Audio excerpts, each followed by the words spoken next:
야고보서 5장 7절로 11절 약속을 기다리는 농부처럼. 우리 지난주에 혹시 제가 유튜브에 올려놓은 거 보신지 모르겠지만 매일 성경에 우리 EBS 한국기행에 우리가 여름마다 수련회 갔던 그 철원의 늘푸름 체험농원, 그게 한국기행에 쭉 나왔더라고요. 그래서 쭉 이렇게 보는 가운데 여러분들 가서 보셨잖아요. 당나귀. 그 당나귀가 새끼를 낳은 거예요. 그래서 새끼를 낳는데 제가 근자에 한 달 반 정도 전에 한번 갔는데 요 프로그램 하고 찍기 전이죠. 찍기 그 전에 갔는데 딱 태어났을 때 요 방송을 찍었더라고요. 근데 여러분 요 한국기행 보셨던 분들은 알겠지만 당나귀가 새끼를 낳아가지고 1시간인가 2시간 딱 지나니까 일어서서 걷더라고요. 저도 시골 출신이기 때문에 송아지도 역시 1시간에서 2시간 지나면 송아지가 비쩍비쩍하면서 일어나고, 근데 더 신기한 거는 오랜만에 그런 광경을 봤는데 더 신기한 것은 태어난 다음에 일어서서 바로 어미 당나귀의 젖을 무는 그 과정 가운데 야, 이게 너무 신비한 거예요. 그 뱃속에 있던 당나귀가 태어나가지고 양수가 터져서 태어나서 그 어미가 다 핥아주고 일어나서 1시간 2시간 후에 그 자기 어미의 젖을 이렇게 찾아가는 걸 보니까 너무 신비하더라고요. 그런데 당나귀나 송아지 종류는 1시간에서 2시간 사이에 벌떡 일어나서 걷지만 사람은 그렇지 않지요. 평균적으로 한 6개월이 지나야 뒤집어서 기어다니고, 그리고 뭐 빠른 아이도 있지만 평균적으로 돌이 지나야 이렇게 걷는 게 사람인데, 여기 말이나 당나귀는 1~2시간 안에 딱 이렇게 일어나서 걷잖아요. 근데 사람은 1년 정도는 지나야, 아기가 1년 정도는 지나야, 돌이 지나야 정상적으로 발걸음을 떼고 걷는데, 부모 중에 정상적인 부모라면 누구 하나 이 부모 중에 왜 말처럼 당나귀처럼 1~2시간에 못 걷냐고 아기를 다그치잖아. 1년 동안 돌 되기 전까지는 그 아이가 스스로 비쩍비쩍거리면서 기어다닐 때도 환호성 치지만 아이가 뭘 잡고 일어설 때도 참 신기하죠. 그런데다가 그 아이가 스스로 걷는다? 그러면 여러분 그 참 신비하잖아요. 저도 그랬으니까 세 아들 다 키우면서 그 아이가 걷는 거 보니까 참 신비하더라고요. 그게 갓난아이가 이렇게 커가지고. 여러분 그런 것처럼 말과 당나귀나 아니면 소처럼 1~2시간이 아니라 사람은 1년 동안 부모가 그 아이가 걸을 수 있도록 잘 기다려주지요. 여러분 기다리는 게 보통 어려운 게 아니에요. 요즘에 우리는 모든 것이 빠른 시대에 살고 있어서 뭐 순식간에 지나가는 광속 시대에 살고 있잖아요. 그래서 여러분들이 이미 다 사용하고 있지만 밤에 주문하면 새벽에 여기 문 앞에 갖다 주는 로켓 배송, 우리가 다 이미 사용하고 있잖아요. 조금만 며칠이라도 지나면 그 늦게 배송하는 거 별로 안 시키고 탁 또 새벽 로켓 배송은 다 시키는 거. 여러분 불과 20년, 30년 전만 해도 우리가 사용하는 이 컴퓨터의 모뎀을 사용해 가지고 여러분 모뎀 그 찌찌직하는 소리 여러분 기억하는 분들이 있을 거예요. 모뎀 사용해 가지고 천리안 했던 게 불과 얼마 안 됐어요. 그런데 지금은 모든 분들이 거의 웬만한 분들이 5G 다 쓰고 그냥 조금만 느려도 그냥 더 빨리 하려고 우리가 얼마나 부단하게 애를 씁니까? 이거 우리가 굉장히 이런 빠른 시대에 살고 있어요. 그래서 우리가 잘못하면 너무 빠른 것에 익숙하다 보니까 우리 한국은 뭐 더더군다나 굉장히 빠르지요. 인터넷 속도라든지 아니면 여기 스마트폰 이런 속도가 굉장히 빠른 시대에 우리는 살고 있어서 자칫 잘못하면 우리가 인생도 클릭 한 번으로 모든 게 해결될 수 있다는 이런 사고방식에 우리가 젖어 살고 있지 않나 이렇게 생각합니다. 클릭 한 번 하면 다 끝나는 것으로. 그런데 그렇지 않지요. 어린아이가 태어나서 1년이 지나야 걸을 수 있는 거, 기다림의 시간이 필요한 것처럼, 그리고 여기 육체의 질병을 가지고 있을 때 그냥 뭐 클릭하면 리셋돼 가지고 바로 치유되는 거, 그런 건 없어요. 아직은요. 육체의 질병이 깊은 질병이 걸릴 경우에는 어느 정도의 시간이 걸려야, 어느 정도의 기간이 걸려야 그게 다 회복이 되는 것처럼. 그리고 경제가, 여기 지금 삼성 때문에 여러분 우리가 TV나 신문 볼 때 여러분 우리는 별로 체감이 안 되지만 노사가 빨리 합돼서 빨리 그 결론 졌으면 좋을 것 같아요. 저는요. 이게 우리가 체감은 안 되지만 상상을 초월하는 이런 손해를 우리가 지금 눈앞에 두고 있잖아요. 그런데 이런 경제적으로 한번 무너지면, 경제적으로 한번 곤두박질하고 무너지면 다시 올라가는 것은 일정한 시간이 걸려야 그 회복될 수 있다는 것이죠. 그래서 야고보는 뭐라고 이야기하냐면 그렇게 이야기하는 거예요. 야고보서 5장 7절 말씀에 다 같이 한번 읽겠습니다. 시작. 보라, 농부가 땅에서 나는 귀한 열매를 바라고 길이 참아 이른 비와 늦은 비를 기다리나니. 보라, 농부가 땅에서 나는 귀한 열매를 바라고 길이 참아 이른 비와 늦은 비를 기다리나니. 여러분, 농부가 이른 비와 늦은 비에 대해서 잠시 후에 다시 한번 말씀을 드리겠지만, 농부가 이른 비와 늦은 비를 기다리는 것은 무능해서가 아니라 열매를 맺게 하시는 분이 하나님이시기 때문에 이른 비와 늦은 비를 신뢰하고 하나님께서 적당한 때에 이른 비와 늦은 비를 내릴 것을 기대하고 기다린다는 것이죠. 그래서 개혁주의 신학자 칼빈은 뭐라고 이야기했느냐면 그렇게 이야기했어요. 하나님께서 우리에게 기다림을 명하시는 이유는, 우리가 오래 참음에 대해서 계속 말씀을 나누잖아요. 5월 한 달 동안 하나님께서 우리에게 기다림을 명하시는 이유는 우리가 고난 속에서 수동적으로 굴복하게 하심이 아니라, 고난 속에서 수동적으로 굴복하게 하심이 아니라 우리의 믿음이 참된지 시험하시고, 우리의 믿음이 참된지 시험하시고 결국 가장 좋은 때에 당신의 자비를 드러내기 위함이다. 인내는 믿음의 가장 확실한 열매다. 그래서 칼빈의 통찰처럼 우리가 고통의 시간은, 지난주에도 그런 말씀을 드렸어요. 우리가 고난, 고통, 환난의 시간은 버려지는 시간이 아니라 하나님께서 우리의 인생 속에 가장 귀한 열매를 빚고 계시는 거룩한 기다림의 시간이다.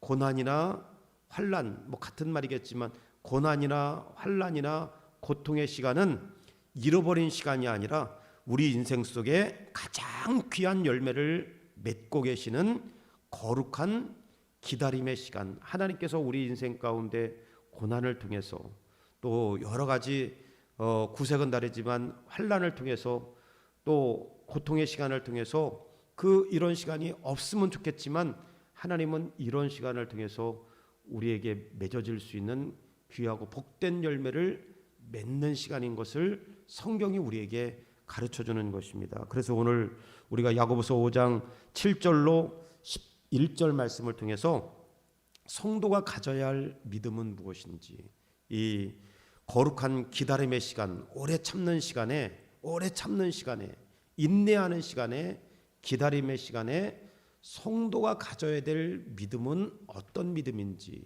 그리고 이런 기다림에 있는 성도가 가장 경계해야 될 게 무엇인지를 오늘 야고보서 5장 7절로 11절 말씀을 통해서 함께 나누기를 원합니다. 그러면 첫 번째 우리 다 같이 한번 읽어보겠습니다. 시작. 거룩한 기다림의 시간을 지나는 성도가 가져야 할 믿음은 무엇입니까? 그러면 거룩한 기다림의 시간을 지나는 성도가 가져야 할 믿음은 어떤 믿음이냐? 칼빈이 이야기했던 것처럼 거룩한 기다림의 시간, 고난과 환난을 지나면서 하나님은 우리의 열매를, 인생의 열매를 만들어가는 시간, 그래서 거룩한 기다림의 시간인데, 이 거룩한 기다림의 시간에 우리가 가져야 될 믿음이 어떤 거냐? 기다림이 없는 인생은 아무도 없어요. 갓난아기가 뒤집을 때까지 6개월, 걸을 때까지 6개월, 1년은 지나야 걷는 것처럼, 그 폰이라고 하는 조그만 당나귀가 거의 본인만한 그 새끼 당나귀를 몸에다 품고 나올 때 보니까 참 안쓰럽더라고요. 그러니까 그 기다림의 시간이 있어야, 고통의 시간이 있어야 그 조랑말이 금방 그 다음 날 엄마 따라서 이렇게 걷는 것도 한국기행에서 보여주더라고요. 여러분, 이 거룩한 기다림의 시간에 성도들이 가져야 될 믿음이 어떤 것인지 굉장히 중요한 이야기라고 저는 생각합니다. 여러분, 우리가 어른들은 뭐 이렇게 썩 좋아하는지 모르겠어요. KFC 한 번쯤은 다 가보셨죠? 이 KFC 지난번에 여기 광양에 내려가니까 광양에는 KFC가 없대요. 그래서 올라오면, 거기서 제가 대접을 받고 왔기 때문에 올라오면 KFC 사달라고 얘기하더라고요. 사줄게 내가 그거. 저는 또 안 맞아요. 이게 KFC는 기름이 좀 많아요, 치킨에. 그래서 이거 좋아하는 사람은 굉장히 좋아하는데 저거는 좀 안 맞더라고요. 여하튼 그런데 이것도 좋아하는 분들은 굉장히 좋아하는데, 이 KFC 요 할아버지가 누구냐면 그 커널 샌더스라고 하는 그 사람이에요. 이 KFC 창업주가 커널 샌더스. 이 커널 샌더스의, 우리가 그 KFC 가면 지금은 여기 만수동에 있나 이쪽에? 예? 구월동에 있어요. 근데 예전에는 그 커널 샌더스 이 할아버지가 다 서 있었는데 요즘에는 안 서 있는 것 같아. 그 예전 동상처럼 이게 있었는데 요즘에는 거의 본 일이 없어요. 근데 이 커널 샌더스가 원래는 어떤 사람이었냐면 요식업 식당을 이렇게 운영하다가 쫄딱 망한 거예요. 부도가 나가지고. 그래서 남은 게 뭐냐? 자동차 한 대, 그리고 이 KFC 요 통닭의 레시피 두 가지만 딱 남았대. 그리고 이 커널 샌더스 요 분이 자동차 한 대하고 집도 없고 자동차 한 대하고 그리고 레시피 딱 요것만 남아가지고 몇 군데를 식당을 이렇게 두들겼냐면 1008번을 내가 이런 레시피를 가지고 있는데 이 레시피를 좀 살 수 없겠냐고. 여러분 가만히 200번도 아니고 이 커널 샌더스가 자기의 레시피를 팔기 위해서 몇 번을 이렇게 사람들하고 그 여기 만났냐면 1008번을 만났다는 거예요. 식당에 가서 내가 이런 레시피가 있는데 이걸 사지 않겠냐고. 1008번. 말이 여러분 1008번이죠. 여러분 몇백 번만 해도 여러분 대단한 건데 1008번을 두드렸다는 거예요. 여기저기 쭉 자동차로 돌아다니면서, 그리고 휴게소에서 잠을 자면서, 화장실에서 여기 세면을 하면서 1008번을 계속 면접을 보고 레시피를 소개하고, 사람들은 뭐라고 했냐면 할아버지가 노망이 들었다. 그리고 그런 레시피를 가지고 무슨 장사를 할 수 있겠냐.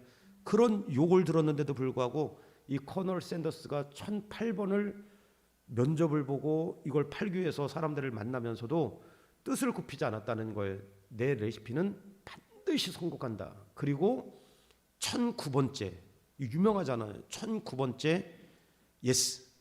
이 한 번 말을 듣는데 1009번이 걸렸다는 거예요. 1009번 동안 이 커널 샌더스가 포기하지 않은 것은 내가 가지고 있는 이 레시피는 반드시 성공한다. 이런 확신이 있었기 때문에 1009번 동안 뜻을 굽히지 않고 전국을 다니면서 자기 레시피를 소개하고, 그리고 사람들이 뭐라고 뒤에서 이야기하든지 거절하든지 거기에 그 휘둘리지 않고 끝까지, 그래서 1008번까지 포기했지. 그 사람들은 거절했지만 마지막 1009번째 예스라는 말을 듣고 탄생한 게 KFC 아니에요. 만약에 그분이 몇백 번 하고 포기했으면 우리 한국 땅에 이런 맛도 맛보기 힘들겠지요. 대단한 사람이에요. 근데 여러분, 오늘 커널 샌더스의 이야기하려고 하는 게 아니라 오늘 우리가 읽었던 야고보서의 말씀에, 이 야고보서의 말씀이 오늘 우리가 함께 나눠야 되는 말씀인데, 그 야고보 사도가 AD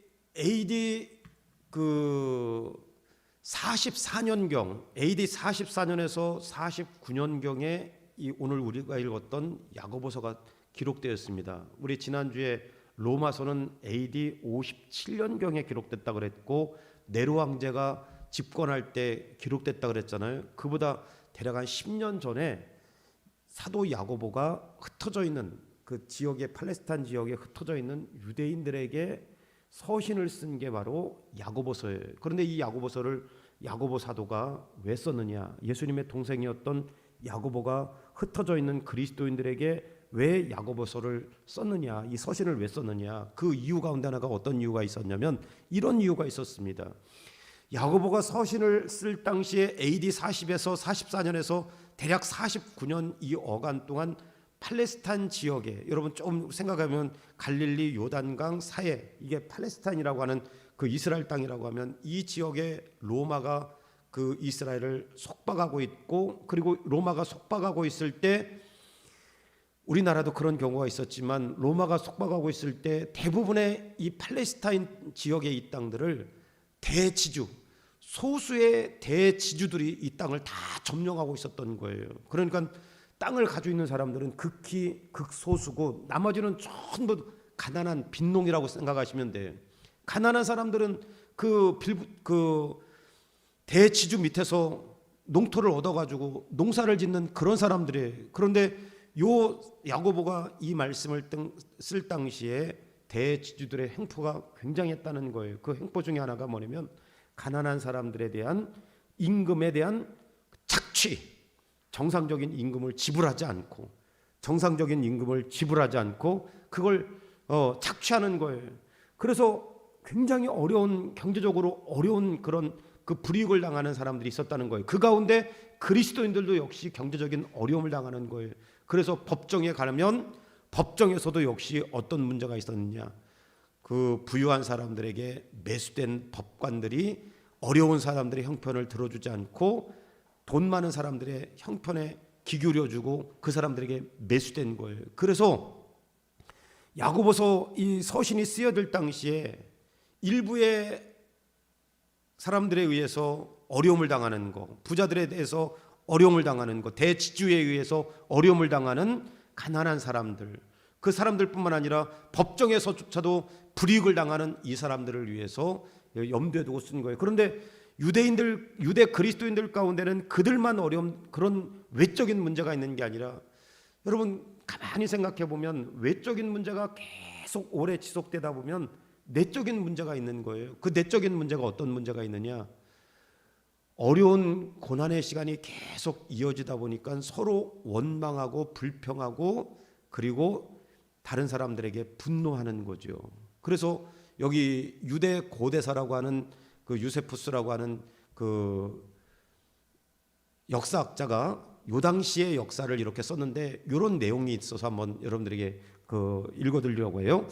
거기 보면 요 당시 이 야고보서가 쓰여질 당시에 요세푸스라고 하는 유대 역사학자가 유대 고대사에서 그 당시에 일어났던 일들을 이렇게 썼어요. 대세상들과 권력자들은 매우 파렴치하여 자신들의 종들을 타작마당으로 보내어 가난한 제사장들이 마땅히 받아야 할 11조를 강제로 탈취해갔다.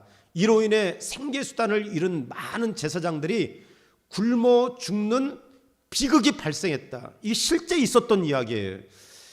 부패한 자들의 행포는 도시 전체를 무법천지로 만들었다. 그러니까 돈이 많은 대지주들은 가난한 사람들, 심지어는 그 제사장들까지 이렇게 어려움으로 내모른 거예요. 그런 어려움 가운데 고난이 길어지자 그리스도인들마저도 원망하는 게, 이웃을 향해서, 사회를 향해서 원망하는 일들이 여기 있기 시작한 것이죠. 그래서 야고보서 5장 9절에는 뭐라 그랬냐면, 우리 다 같이 한번 읽어보겠습니다. 형제들아, 다 같이 시작. 형제들아, 서로 원망하지 말라. 그리하여야 심판을 면하리라. 보라, 심판주가 문 밖에서 계시느니라.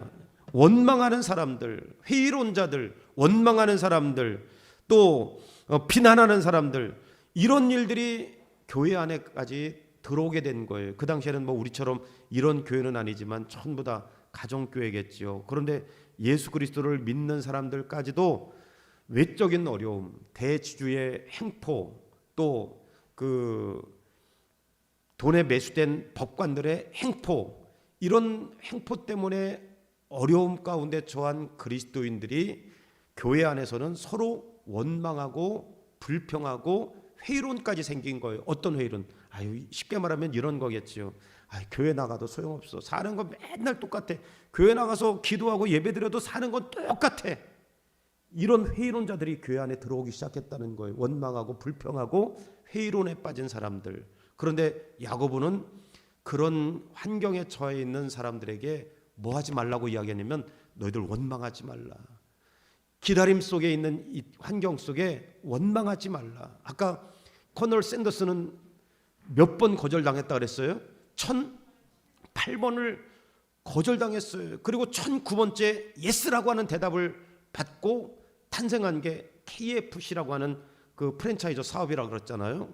그런데 오늘 야고보 시대에 AD 44년에서 49년경에 바로 이런 문제가 있는 거예요. 외적으로는 대지주들의 횡포, 그리고 그 파렴치한 법관들의 횡포, 그리고 내적으로는 신앙인들까지도 원망하고 비관하고 시기하고 분노하는 이런 일들이 있을 때 사도 바울이 서신을 써서, 오늘 우리가 읽었던 야고보서에 서신을 써서 너희들 원망하지 마라, 원망하지 마라.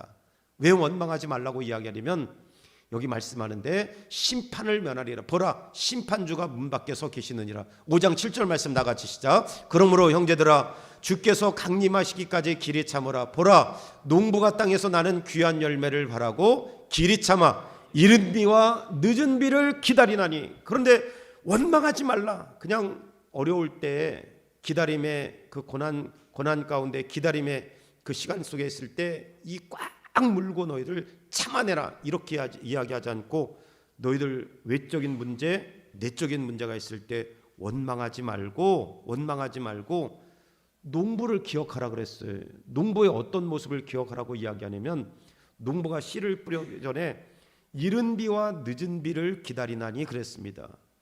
여러분, 우리하고 좀 달라서 10월 달 이후에 내리는 비를 갖다가 거기서는 이른 비라고 이야기하더라고요. 농사를 짓기 전에, 우리도 거의 비슷하죠. 농사를 짓기 전에 푸석푸석했던 땅에 비가 그냥 내리고 그래야 물이 좀 있어야 땅도 갈고 밭도 일구고 논도 일구고 그렇게 하는 것처럼, 그리고 씨앗을 파종하고 그래서 발화가 나는 거, 그게 이른 비예요. 이른 비가 아니면 농사를 지을 수 없는 거예요. 우리도 마찬가지죠. 우리 같은 경우는 2월 3월 4월에 비가 쏟아져야, 그리고 비가 내려줘야 거기 쟁기질도 하고 뭐 이렇게 다 모를 심을 수 있는 거 하잖아요. 어저께 보니까 벌써 뭐 저쪽 위에는 다 심더라고요. 모를 심을 수 있잖아요. 비 안 내리면 안 돼, 큰일 나요. 양수기로다가 지금 뭐 하지만 큰일 납니다. 그리고 늦은 비는 어떤 점은 다음 이듬해 4월, 5월, 6월이 지나서 그때 늦은 비가 내려야 그때 곡식들이 비를 맞고 쑥쑥 자라서 열매를 알알이 맺을 수 있다는 거예요.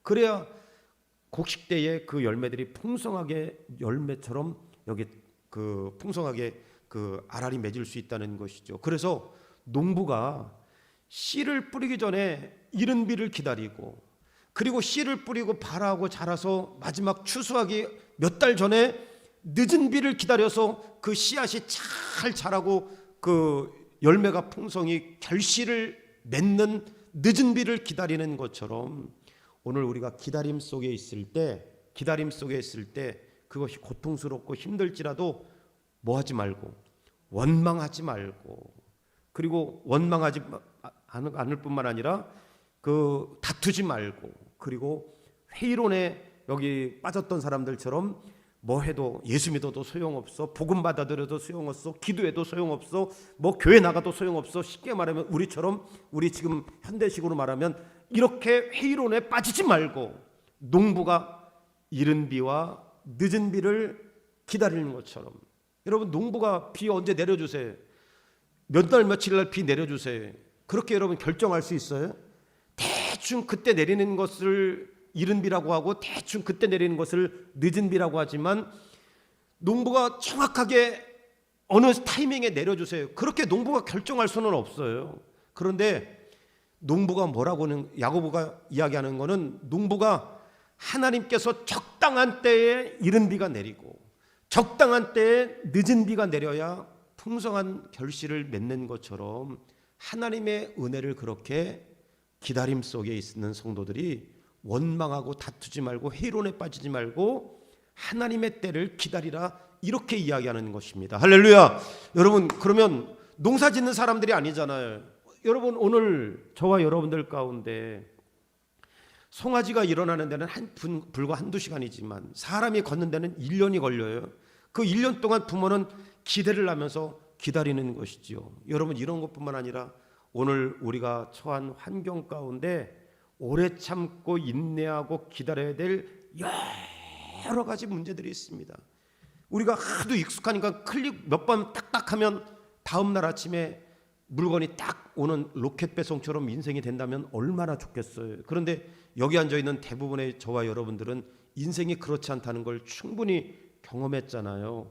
여러분, 인생은 오랫동안 기다리고 참고 인내하고 또 기다리고 참고 인내하는 그런 시간 동안, 그건 무의미한 버려진 시간이 아니라 하나님은 그 기다림의 시간을 통해서 인생의 열매를 풍성하게 맺으시는데, 너희들 그 기다림 속에 있을 때 이른 비와 늦은 비를 적당한 때에 내려주시는 하나님의 그 손길을 사모하는 그런 사람이 되라는 것을 야고보가 이야기했는데, 오늘 저와 여러분 인생 가운데, 오늘 여러분들이 기다림 가운데 있다면, 우리가 오래 참는 그런 시간 속에 있다면, 그 기다림의 그 환난 속에, 고난 속에, 고통 가운데, 어떤 문제 가운데 우리가 있다면 하나님께서 가장 좋은 시간에 이른 비를 내려주시고, 하나님께서 가장 적당한 때에 늦은 비를 내려주셔서 열매를 풍성하게 맺는 것처럼 내 삶 속에서도 하나님은 이른 비와 늦은 비와 같은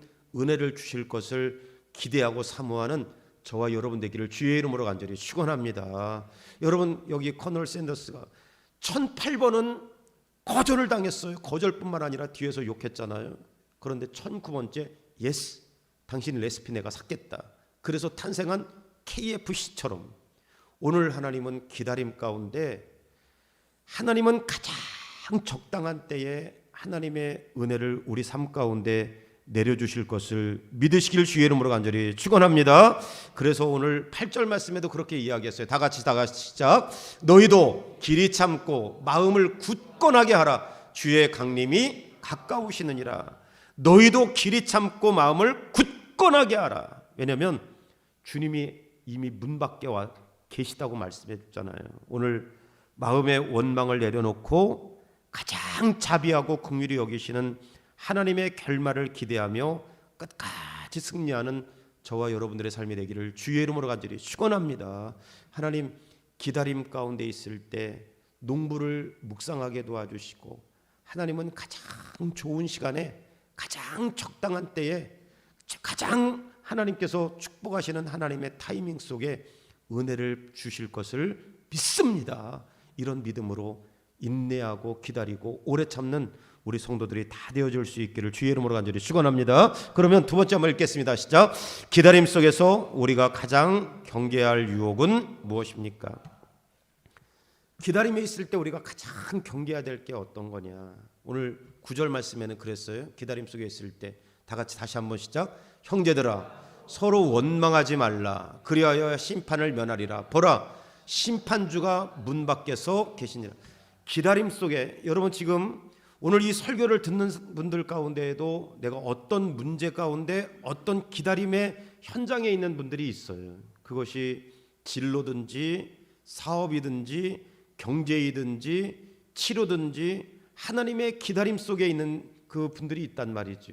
근데 하나님은 가장 적당한 때에 은혜를 주신다 그랬잖아요. 그 은혜를 주실 때까지 농부가 기다리는 거예요. 요 사단에다가 작년에는 13만 원짜리 철쭉꽃 4개를 갖다 심었다가 다 잃어버렸잖아요. 그리고 이번에는 다이소에서 1,000원짜리 4개 사다 심었어요. 지금 1,000원짜리 4개를 갖다가 지금 거기 앞에다가 뿌려놨어요. 매일 가서 보는 거예요. 싹 났는지 안 났는지. 오늘 조금 났더라고요. 보니까 오늘 좀 났는데, 지난주에 누가 거기다가 담배를 확 껐어, 그 안에다가.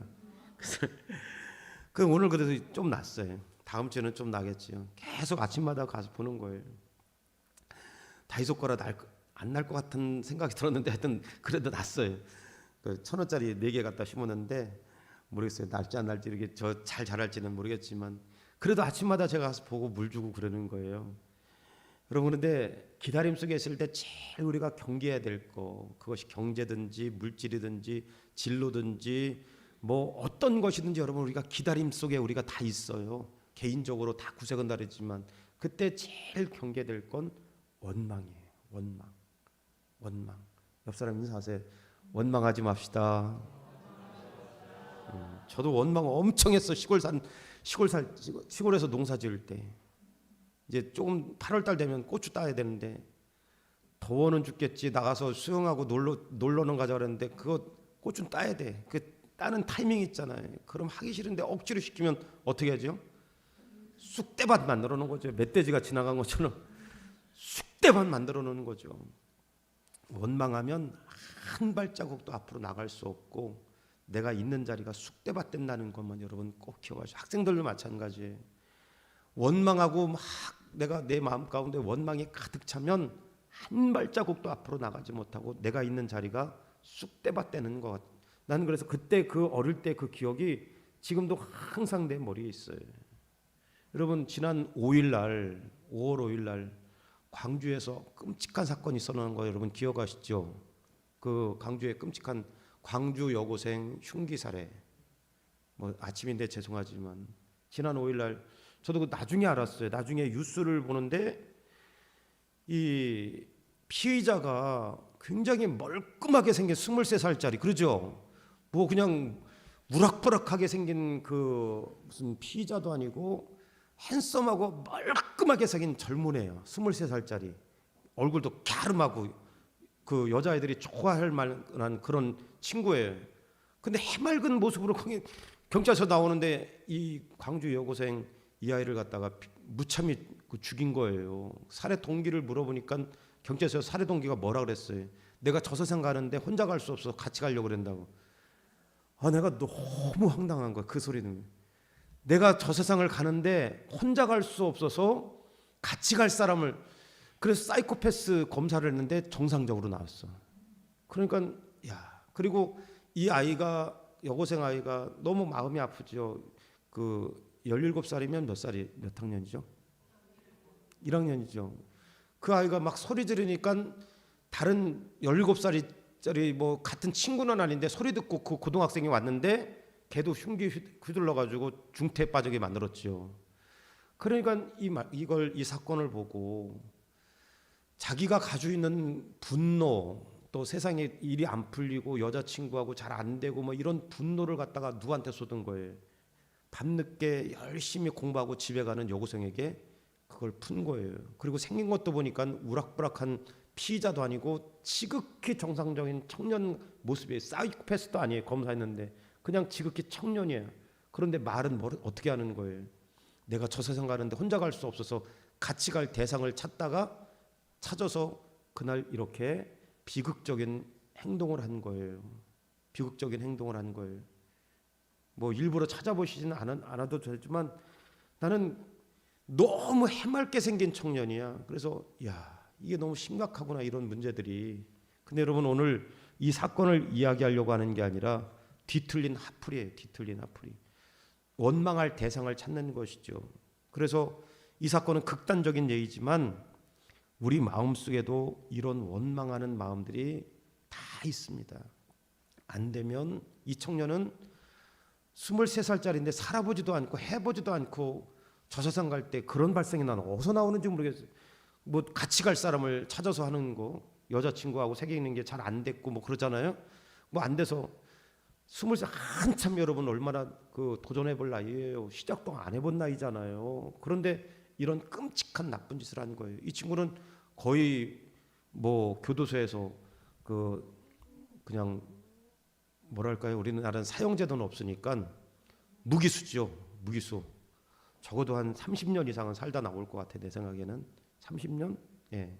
무기수라도 뭐 우리나라 끝까지 사는 건 아니니까 3, 40년 정도는 살 거라고 저는 생각하는데 얼마나 이런 비극적인 인생을 사는 거예요. 아마 그 이전까지도 더 살 수 있는데. 그런데 이런 친구가 자기 삶에 대해서 원망을 무차별적으로 어떤 대상을, 자기보다 약한 대상을 찾아서 그렇게 한다고 이야기하잖아요. 그런 것처럼 오늘 우리 마음 가운데 내 인생 가운데 풀리지 않는 숙제가 있을 때 기다림 가운데 그 기다림을, 야고보서는 AD 44년에서 45년경에 너희들이 지금 대지주 때문에 땅을 많이 가지고 있으면서 가난한 사람들을 억압하고 핍박하는 이런 사람들, 그리고 법관들이 매간매수되어서 그 사람들이 억울한 사람들을 풀어주지 않고, 그리고 교회 안에서조차도 원망하고 있을 때, 그리고 회의론자들이 우죽순 생겨날 때 너희들 그렇게 살지 말고 농부를 기억하면서 농부가 이른 비와 늦은 비를 하나님께서 가장 적당한 때에 그 기다림 속에 이른 비와 늦은 비를 내려줄 것을 기대하면서 원망하지 마라.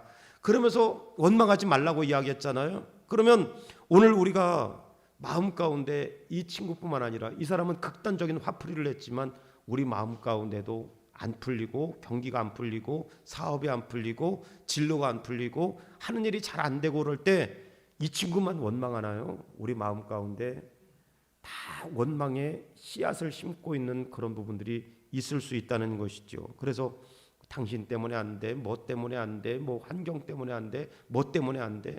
여러분 이 친구의 문제가 아니라 우리 마음 가운데 그런 씨앗을 심고 있다면 오늘 성령의 불로 그런 씨앗을 다 태워버릴 수 있기를 주의 이름으로 간절히 축원합니다. 오늘 원망을 그토록 경계하라고 했지만 우리가 원망은 내가 하나님 자리에 앉아 타인을 심판하려는 영적 교만이라 그랬어요.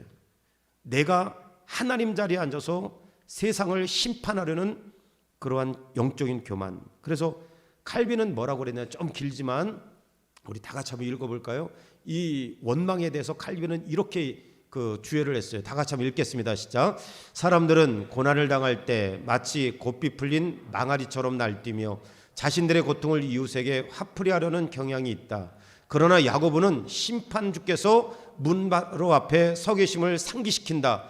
우리가 형제를 원망하는 순간 우리는 피고인의 자리를 이탈하여 하나님의 심판권을 가로채는 죄를 범하게 된다. 이 뒷부분이 참 의미가 있다고 저는 생각해요. 우리는 피고인의 자리를 이탈하여 하나님의 심판권을 가로채는 죄를 범한다. 뭐 할 때?